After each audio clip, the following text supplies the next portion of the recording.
Hello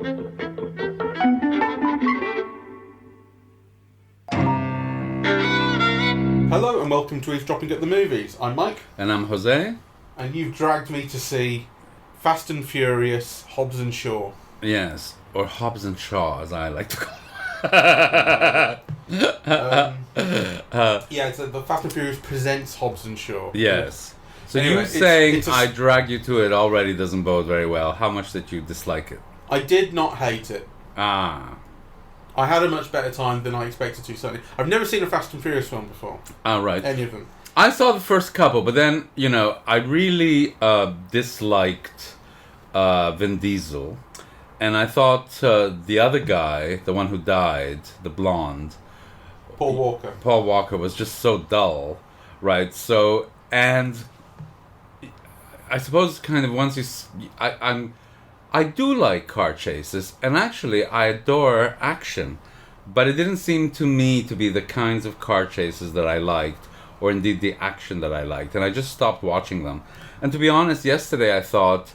We're going to see Hobbs and Shaw today, so I thought I'd catch up on Fast and Furious 8, and I was reading a book, and actually I just kind of I stopped paying attention to it because it wasn't grabbing my attention enough to pursue it, really.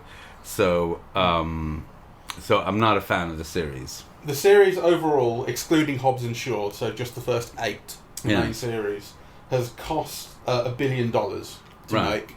And it's made $5.1 billion. So very successful. Worldwide. Massively successful. Yes. And that's why all the stars, like in this, Helen Mirren's in it. I mean, I don't know who's been in it before, but Helen Mirren, Kevin Hart shows up, Ryan Reynolds shows up. Obviously, the stars are The Rock and Jason Statham. And also Vanessa Kirby, yes, who's the sister.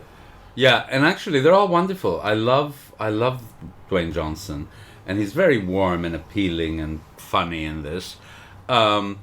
And I have a whole theory about Jason Statham. I think it's really quite interesting to me that, well, at one point, I thought he was the biggest action star in the world.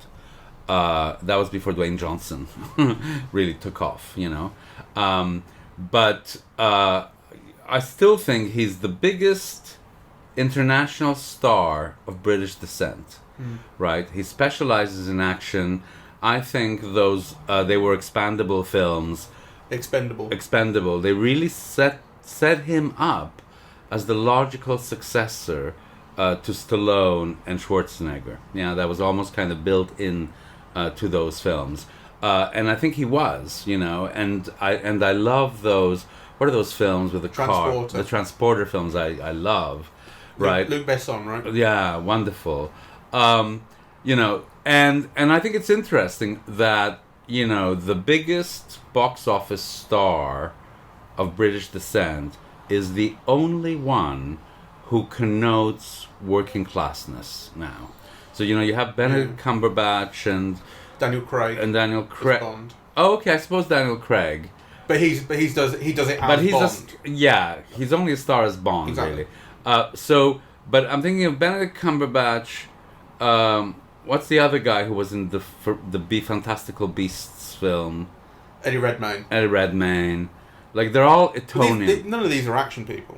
No, but they're all British stars. I'm talking about, okay. You're talking generally. There's something... Well, but those two things are interesting. That the biggest British star is working class, and that the working class star is the only one who does action. Right, so you have all the other guys who all went to Eton, who are doing literary adaptations and, and so on and so forth. I think it's an interest. There's something very interesting there.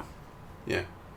You don't sound interested. No. Well, I think Daniel Craig is an interesting one because he's the only other one I think of who really does action big. I mean, I know we both just said, well, it's Bond. It's within its own little box, Bond, but it's still worldwide. Sort of action movie stuff. No, and I really like Daniel Craig, and I think Daniel Craig also, but Daniel Craig is different because I think Daniel Craig is completely different because, you see, I'm not sure that Daniel Craig is a star outside of Bond, and the thing about Bond is he's not working class.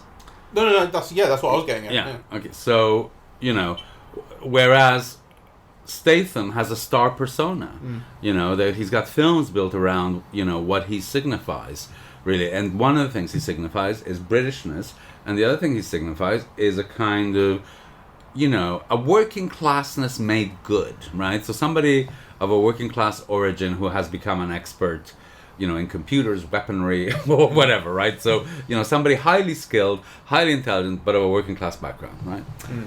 So I think that's just interesting to speculate upon. Yeah. You know, I think that's also saying that Taron Egerton's character is all about that in Kingsman. That's right. The class thing is. So I was thinking of Taron Egerton as well, except, you know, we'll see how that develops, right? Yeah, no, I'm not calling him like a huge action star, but it's certainly comparable. Yeah, kind of it bridges the gap because it's a Bond parody on the one hand, and it's about this working class kid being kind of taught class. Yeah, and taught that class isn't actually kind of the way you speak around that. It's the whole thing in that is it's how you treat people and who you're on the side and all that. But I think that's interesting in the context of, you know, of all the people in the last 10 years, 5-10 years.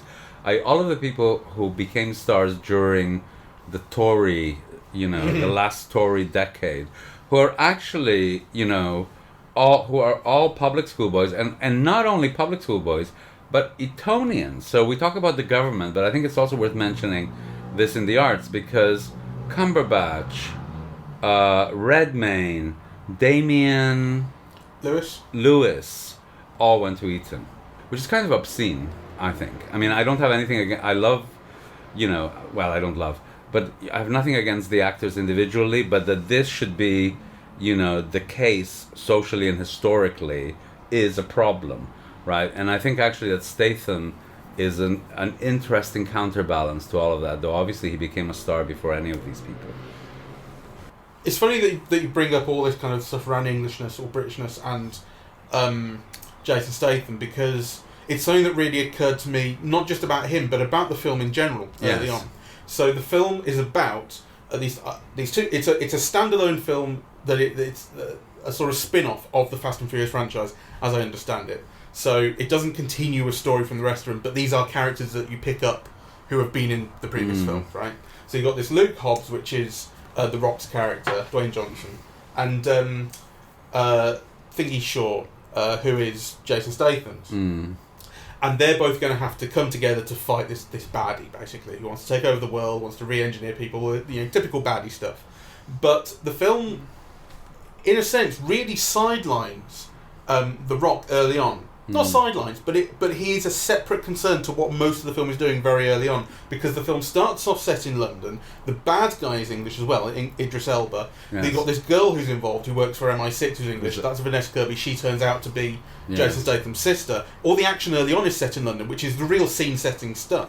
Yes. Helen Mirren's there as well, the mother. Who's very good. And The Rock kind of comes into this. He's kind of put into it by the CIA.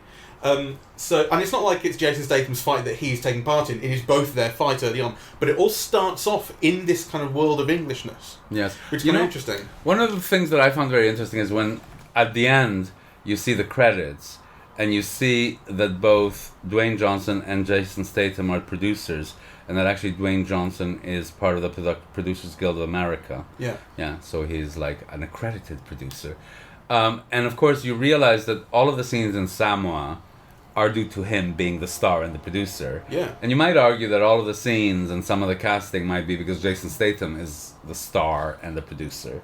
Well, there's a whole thing around the film of it's very much a producer's vehicle. You know, I'm the producer, I'm the star. Make me look good. Yes. But there's a certain amount. There's some stuff that I really didn't like in that respect, like the banter between the two of them.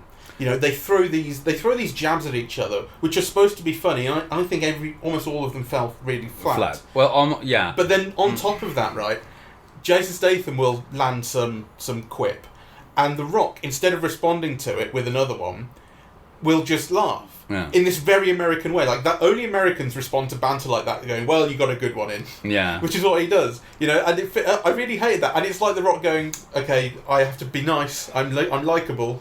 I will be likable on film." I don't know. I mean, I did like the chemistry between them very much. I think the way that the banter was written was kind of, what's the word? Like puerile, really. You know, like half of it consisted of dick jokes. Yeah. You know, like it was that level, really. Yeah. Yeah, well, or just kind of extended metaphors that aren't funny. Yeah. About, you know, I'm gonna kick you in the ass so hard you'll be puking shoelaces for a week. I'll drag your balls through, Yeah. you know, ice cubes or whatever. Boring it's just and stupid. not funny, but there were a few creative ones. There were a couple that landed. It wasn't like they were all dead, and there were so many that a couple had to eventually. But for the most part, you know, I found that very unfunny. You also had these two comedy turns by Ryan Reynolds and Kevin Hart. Which I think he better get out of doing that kind of stuff. That shtick is wearing really thin. Ryan Reynolds? Yeah. Yeah, I agree completely. You know, and Kevin Hart was just as and bad. And he just talks this blah, blah, blah, blah, blah, blah, blah, and nothing funny coming out of Ryan Reynolds' mouth these days. No. He's doing that nerdy, too smart kind of thing, really. And I just think he should shut up and go back to being a leading man. He's like really handsome. He was really effective. It's what made him a star. And, you know, this is good for, you know, I'm glad he had that success with Deadpool, you know. But that's a character. And actually, it's becoming his persona rather than just a character. I agree. And it's becoming really annoying, you know. Though there's an extent to which everyone kind of plays themselves in this. And I think that's what some big star vehicles kind of are. Instead of you playing a character, the character is you know, like how The Rock always has his tattoos out. Yeah. You know, like any other actor, you have to cover your tattoos up. But with him, every single film, you see a flash of his big shoulder tattoo. It's part of who he is, and it's like saying, "I am so proud of who I am, Samoan." That's what these tattoos represent. Yes. You know, which is great. But like, I'm so proud of it that I won't put it away even to act as a different character. Anyway, I don't care because I'm The Rock. I've changed my mind about him because, you know, there's something about the way he looks that disagrees with me. Like, it kind of connotes, you know, too much work, too much effort, too much steroids, right? Like, you know, I don't like that type of body. I find it really unattractive, you know. So he's somebody that I kind of, and also he comes from wrestling, and so I kind of avoided it really. And then over the last few years, like, just his warmth, his personal warmth has won me over. Like, I really like him now, Yes. you know. And I've always liked Statham for different reasons, the ordinariness and so on. So I like seeing them, and I like those star turns, you know. And actually, this kind of type of cinema is in a certain way showcasing those star turns, and part of the way that you evaluate them is to the extent to which they are successful. And actually, I think the Dwayne Johnson and the Statham could have been better, but they were fine. As in better performances. As in better written, you know. I thought their performances were fine, and actually so much better than Idris Elba, right? Who I think looks gorgeous, but he's just so bad, right? Like, he doesn't land anything, he doesn't connote anything. It's like all the special effects are doing his performance for him. You know, admittedly, you know, it's not a great role, but a better actor would have done a lot more with that, you know. I think you might be right, though I did think that he made sense in this context. Like, he did feel, you know, I didn't hate him. You know, I mean, we've both had problems with him before about him really just not being a star. That's never come across to us in his films, and we've seen a few now where he's good. Well, he was less bad than in the last one. The what was the last one we saw him in? Oh God, that was the one where they're traveling through, you know, the Dark Tower. The Dark Tower, yeah. Yeah. Well, we also saw him in that Aaron. The one with the redhead woman. Why can't I remember anyone's names? He played the lawyer character who was looking after what's the name? The bloke who won the Oscar for writing The Social Network, Aaron. Oh, I know who you mean. Yeah. Yes. And he. Oh, that's right. He with. We're getting there. Oh God, what's her name? I love Jessica Chastain. Jessica Chastain. I love her. He played like her lawyer in that. That's one. right, and he wasn't very good there either. He wasn't great in that. You know. Anyway, this kind of he makes the most sense here. You know, basically, and you know, I mean, his name is fucking Brixton. Jesus, how much more obvious can you get? I mean, but I think simply what you're saying about the difference in how much The Rock clearly puts work into his body, and how Jason Statham is much more represents kind of ordinariness. Yes. Because that opening sequence where you see the two of them doing their kind of breakfast and wake up routines side by side is about that, you know, like you've got The Rock on the one half of the screen, Jason Statham on the other, and they wake up differently and they drive different cars and they do different things. And the Statham is all about Britishness. The Statham about a particular kind of Britishness. So there's this thing about you know, you see The Rock drinking like half a dozen raw eggs. Yes. And what's Jason Statham doing with his eggs? He's frying them. Yeah. Well, no, he makes an omelette. Yeah. You know, and then he puts like herbs and salt, rock salt. Right? Like, yeah, so it's like this elegant. I mean, and that's what I like about him, because he always connotes a certain kind of elegance. And actually, that elegance is not attributed to the upper classes. It's attributed to a working class person, and I love that.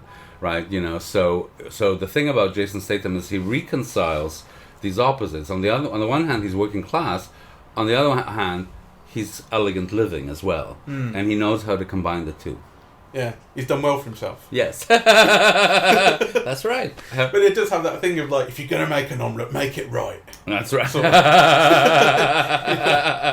That's right. You know, and then the Rock goes off and starts lifting weights. Yes. And Jason Statham's in the pub, pulling himself apart. That's right. Yeah, so it has a lot of charm. It has, you know, I thought so. Their two relationship has charm. I thought so, and I really liked the bit in prison with Helen Mirren as the mom. Yes. And I really like Vanessa Kirby actually as the sister, and I like her as an action heroine. I mean, I think she brings life, you know, again to what could be a very stock character. So yeah, I think. And the kind of mediation between the two of them who are at odds. It doesn't always work. I don't think they have the greatest relationship, the three of them. But there is charm. It's hit and miss. But it is, I think it's a charming film. Well, I think it's a film that has moments of charm. On the other hand, you know, I just can't be bothered with all these car chases. I mean, I know that this is what the franchise is about, right? I don't think they're particularly well done. I didn't find them exciting. I didn't find them thrilling. Right, like, kind of, you know, they took up a lot of space, and I don't think that they delivered enough. I mean, maybe if I was a motorhead, I might feel differently about it. You know, that I don't know, and I can't say.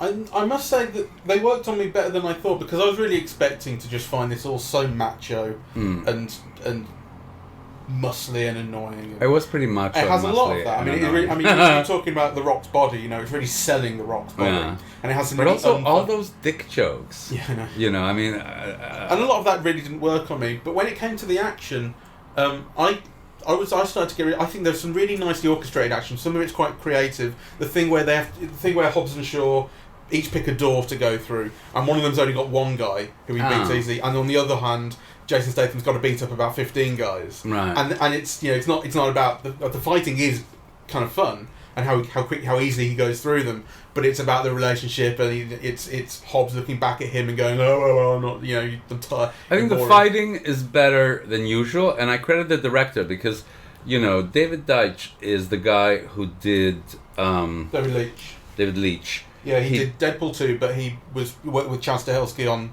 the John Wick. And then also that film with Charlize Theron that Atomic I like. Blonde. Atomic Blonde. I really, you know, every time I've seen John Wick or Atomic Blonde on TV, I just stop to look at it. It's really trash. You know, nobody can make claims about them being great films. But actually there's something kind of charming, and they set a mood. And I think the action in those films are kind of, is very, very good. Right? So, you know, and actually it might be a credit to him that I like the action scenes in this. I mean, I don't think they're like great, but I think they're very good. They worked on me anyway. It's just the chase scenes I couldn't stomach, really. I mean, I found them boring. You know, I thought kind of just fucking shoot the helicopter, like get it over with, really. You know, I mean, it was so banal, this building of one truck on top of another truck. I mean... Oh, no, I like that, you know. Oh, did you? Yeah, when they were connecting all the trucks together to keep the helicopter down. Ugh. No, I like that a lot. I think it was quite funny, but it was also about the teamwork thing. This is where they go to Samoa, right? Which I wasn't expecting at all. I did not know this was part of the film. This wasn't something that was in the trailer. Very nicely kept hidden secret. They go to Luke Hobbs' home in Samoa. He sees his family again that he, quote unquote, abandoned a long time ago. You get the backstory on that, but he didn't. You know, the idea is that he didn't really want to, and he does love his family. And that again is where an awful lot of charm, you know, comes infused into the film. And I think it's a real credit to the film, and it's a real credit to to Dwayne Johnson for clearly it's his interest. He's the reason they're going to Samoa. Yes, and I think it's great. And the best joke in the film is the one where the family is not keen on seeing The Rock again, apart from the mum, who's like your mum wielding a slipper, and she says. "Oh, I'm so happy my boy's back, but look at you, all skin and bones." That was great. That was the best joke. Just like all those mums do, and an awful lot of time comes back into the film, and I think some real emotional kind of moment. I didn't find anything reconnecting with the family. So you walked out right at the very end where he properly reconnects with his family. I walked out when the credits came on. So everyone I hate knows. that. Well, I don't think everyone knows. I mean, aside from the Marvel comics, when the credits come up, the film is over. It was literally still showing you bits of film. Anyway, so what happened? It was still well, so at the end, you get the reconnections of the families because you've got Jason Statham and his mum, and she said right at the start, "I wish I could see you sitting here with your sister." That's what you see. Yes. They reconnect, and then he gives her a cake with a file in it so she can break out of prison. And on the other hand, you got The Rock takes his daughter to meet his mum and says, "This is your granddaughter," and it's I don't remember if there was a joke in it or anything, but it was really, really lovely, genuinely so. Okay. Even though you see every single cog turning, he's got a daughter. We love the dad. The mum's not around for whatever reason. He doesn't connect with his family. Every single cog. It's very, very obvious, but it worked very nicely. Oh, you're such a schmaltz. I liked it. I'm glad you liked it. Yeah, I liked it. It was very nice. Okay. All of that stuff in, because I think the other thing that kind of struck me, which I don't know how, it's tough to tell how sort of deliberate this was sort of thematically, but what Brixton's thing is, the villain, is his body's being kind of converted into a machine basically. He's being augmented, and he's got a magical eye that can tell how hard a punch is going to be, all that sort of stuff. He's a robot basically.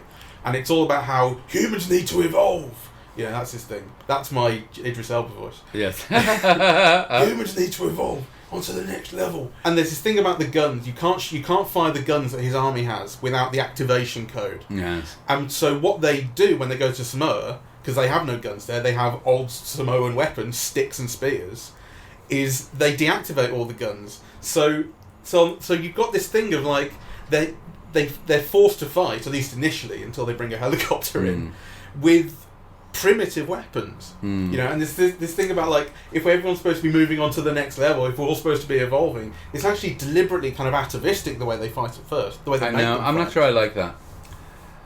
I mean, so on the one hand, I welcome, the film values intelligence, right? All of the characters in the film are intelligent, and they're really highly skilled, right? They could all use computers and do code, and but on the other hand, I thought the message of the film at the end, where, it's like forget machines, it's all about the human heart or whatever. I thought, well, they're not contradictory, right? Like you can have kind of a human heart, and you can kind of, upskill, right? Like, kind of. So I hated the last. Yeah, I mean the way it's vocalized and actually put into dialogue in Hobbs and Shaw's mouths is really stupid. Yeah, and it's lame. stupid. And actually, I think the film has done a better job of giving you that message or kind of conveying what it's doing through the action. Like I say, so the thing that you didn't like about all the cars linking together to keep the helicopter down with enough weight, that's teamwork. Yeah. And so one car after another, and we make a huge chain. Teamwork and kind of family working together. Yes. Yeah. So I mean, that's what all the Samoa things about. You get the impression that every single one of these people is related. They're huge extended families. What it feels like. Yeah, it is. And that's but you see, what I didn't like about that is, so then there's a moment where all the cars overturn and they all burst into flames, and you think, oh well, there's the family dead, and there's no payoff, there's no emotion about it, or there's no lot. Yeah. I don't remember which bit that is. Well, after they all link up. Yeah, there's a moment in which the helicopter overturns all of them. One of them bursts into flames, and then the rest bursts into flames. So actually, the cars that had been linking up overturn, burst into flames, and actually that's, Oh, well. So, and there's no. That's a shame. Yes, and like there's no reference to it at all, right? So I think that there's a lot of ideas that are there, but they're just not worked through really, and they're dropped. And you pointed out, how some of those scenes begin at night and cut, and it's all of a sudden daytime, right, with no continuity at all, right, because the Kirby character is still counting down. I think from 30 minutes. She begins at 30 minutes in complete darkness, and then she's at like 26 minutes or something, and now it's completely light. Yeah, right. 21 minutes or something. Yeah, and it's like pretty poor. It was just bizarre. I didn't get it. Like you think there's got to be a decision, the decision was or to a mistake. Well, how can you make such a mistake? Like that's my point. Like you have to be so absurdly incompetent to go. What time did we film the first bit of this? Anyway, it's noon now. We may as well get on with it. Yeah. Well, maybe they thought, we'll film it at night, and then they thought, this is going to be too costly or something. Who knows, or maybe they had to do a retake and thought, oh well, it's too costly to film it in the daytime, and we'll film it at night or something. Very weird, though. But it was like a huge continuity error, really. Yeah. So anyway, so overall, what did you think? Would you recommend? Would you go see the sequel that is inevitable? No. Not unless you make me. I might make you. Well, but I suppose the word I use for it, which is apropos considering what happens in the final fight scene, is it's disarming. Yes. Yeah. So what's wrong with that? You spend a couple of hours. No, there's nothing wrong with that. That's what I'm saying. Like it's disarming. I expected to take against it a lot more than I did, and there are still things that I dislike. I dislike all the banter stuff. I think it's very badly written, and I didn't like how much the audience was laughing at it because they've clearly got no standards, and it's exactly what they came for. The audience loved it. Didn't like being in that audience. Yeah. The audience. We must say that actually, the audience responded to almost everything. Yeah. So depressingly so. Depressingly so. It did make me think, and I was thinking this when watching the film, that film criticism has failed in its duty. Really, that. If this is what people are responding to, and responding in this way, then film criticism has failed. And I also thought, my other thought was, we've been watching films on Mubi for the last 3 days, and they're really the films that have done the festival circuit, or that have received great reviews, or that kind of are important worldwide in the internationally in the art cinema scene for whatever reasons. And I was just thinking how, the 3 films that we've seen on Mubi, which have been variable, nonetheless, I feel fed by them, that kind of, I really enjoyed watching them, and they give you things to think about and talk about and discuss, and, they feel like, and this really is like candy floss, or something, and it's not even good candy floss, it's the kind of candy floss that you get at a cheap carnival, and that kind of sticks in your back teeth and makes you ill. Yeah, films like this, you kind of end up talking around them because you talk about what they mean societally and how people respond to them. And when it comes to content, you want to dig and kind of look at things, but there's not an awful lot in there, really. Yes, I think it's true to say that the films on Mubi that we've been seeing are made by artists, and these are really just hack works for the paycheck, really.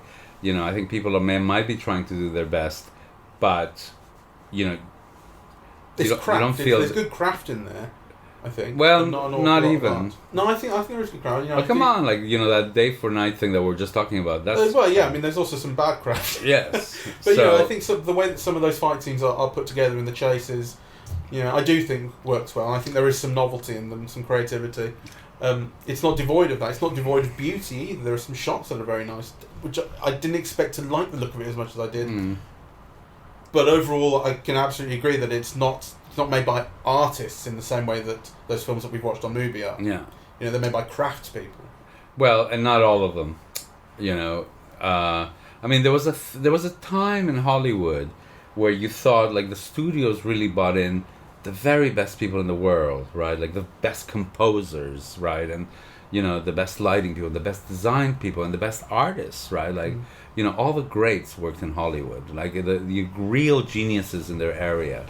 I don't feel that this film is one that has you know, brought in the greatest artists and like painting and music of the moment, you know, and applied them to, you know, making this movie. I don't think that at all. No, it feels like a very, very expensively made cheap film. You know? That's a very good way of putting it. Thank you. A very, very expensive, cheap film is what it is. But not without its pleasures. Not without its pleasures. And, you know, I did not hate it. And that is high praise. Yeah. You know, the thing is, I imagine, even though there would be soul deadening, I would probably not hate the rest of the Fast and Furious films. I do like car chases. I know that's what they're supposed to be good at and all the rest. You know, I know that they're bad for society and they'll kill bits of my brain. I just hate Vin Diesel. I don't see the appeal of him at all, really. And Paul Walker was very cute, but also he was a blank. You know, and I'm not that shallow, really. Like, you know, there wasn't enough for me to engage with, really. So, yeah, I thought I saw two of them, and that was enough time, really. Well, and actually, to be fair, I saw the third. You know, I did half see Fast and Furious 8 last night, so I thought that was enough of my time to this particular franchise. I don't want to give it any more. I'm actually not at all curious to see what 4, 5, 6, 7 or whatever are like. I'm not that curious either. Why are you watching Fast and Furious 8 when I explicitly told you to watch that ContraPoints video that I sent you a link for? I don't know. Well, it's really sometimes, you know, my mind goes. That wasn't a deliberate choice not to see it or anything. I just didn't think about it. But anyway, so... yeah, it's all right. Yeah. It is what it is. It is what it is, yeah. I wish people wouldn't celebrate junk so much. I do think, actually, that there's something about the barrage of publicity that people get suckered into. You know, I mean, I think, you know, this is trash. It kind of charmed me, but also there's a million things better to see at the moment, you know, on Mubi. At the cinema. Not at the cinema, Slim unfortunately. you know. Yeah, slim pickings at the cinema, which is something that maybe distributors should think about. We haven't dipped our toe into the liking. Yeah, but the thing is, you know, you say that about distributors, but this is making all the money. You know, it's gonna. Well, but I'm never quite sure about that. You know, you always think like there's all these cinemas around, and actually, is it true that they're making more money than they would if they variated their programming a little bit more, right? If they varied it and if they were more intelligent and if they put some work into building audiences. I mean, I think the things that I resent most are, you know, when cinemas like the Electric or the Mockingbird or the Midlands Arts Centre are programming films like, you know, like this one, right? I think they could be doing much better programming something else. You know, on the other hand, you think, well, like, maybe there are reasons for this that I don't know about. I mean, you know, like, they're professionals, they know their job, they must have tested different things. I imagine there are all sorts of contractual obligations with studios between, you know, I mean, studios and cinema. I mean, we spoke to David Baldwin. David Baldwin, who talked about that with the Mac. I imagine it's even more so in the case of the big chains. That's right. So he explained, you know, those difficulties. Yeah. But I mean, you do. And that was illuminating, actually. It's true that you do look at Cineworld, which has got Cineworld Broad Street's got 10 screens. Yeah. Yes. Cineworld. 10. I think 10 or 11. Actually, it might be 12. Anyway, I think it's 12. Got a bunch of screens. And you know, you look at the film we saw today, which was on the IMAX digital screen, which is the one-off screen. And there were how many people in the cinema? 15, not many. You know, because the thing is, the cinemas, the screens are so huge, the cinemas are so huge in terms of number of seats that they never fill them. Like, the reason that there are so many seats is because for the occasional time when Star Wars comes out and they're going to fill every single seat, which happens occasionally, but most of the time they're not. And you know, it makes you wonder if there are these times when you could use one screen once a day to program something else. Or actually, just use one screen to program 4 art films a day or something. Yeah. You know, and vary the programming. You know, and actually the whole point about having 12 screens is that it would allow you flexibility. So let's say you program 5 art films in Cinema 12, right? If one takes off, then you could give it its own slot to program for a whole week on its own in Cinema 11 or something, right? Like, the thing is that this has become too centralized. So you have a formula. I'm not even sure. You do have a manager of Cineworld, Birmingham, Broad Street, because I've talked to him.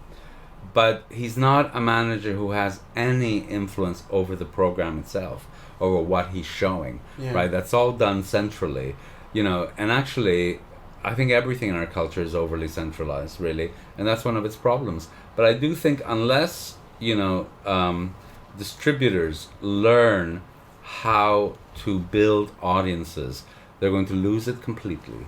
I already think that cinema is no longer a popular art form. I do think that it is a kind of a middle class art form. I mean, I think cinema is too expensive now. Most people don't go to it, or they go to it once a year or something, right? So, but I think unless the programming becomes more imaginative, even that aspect is going to be lost. It's going to go the way of the dodo. Yes. And the people will only see it in zoos. Or museums. Yeah. So anyway, so I was charmed by it, but it's a piece of junk. I would say pretty much the same thing. Yes. Yeah. So I'd be curious to know what our listeners felt. So kind of please do feel free to get in touch. We are eavesdropping at the movies, and we are on iTunes, SoundCloud, and YouTube. Leave comments on them and ratings and that. I don't know if you can leave comments on iTunes, but anyway. On social media, we're on Facebook and Twitter at Eavesdrop Movies. Our email address, not that it's ever been used, is eavesdropping at the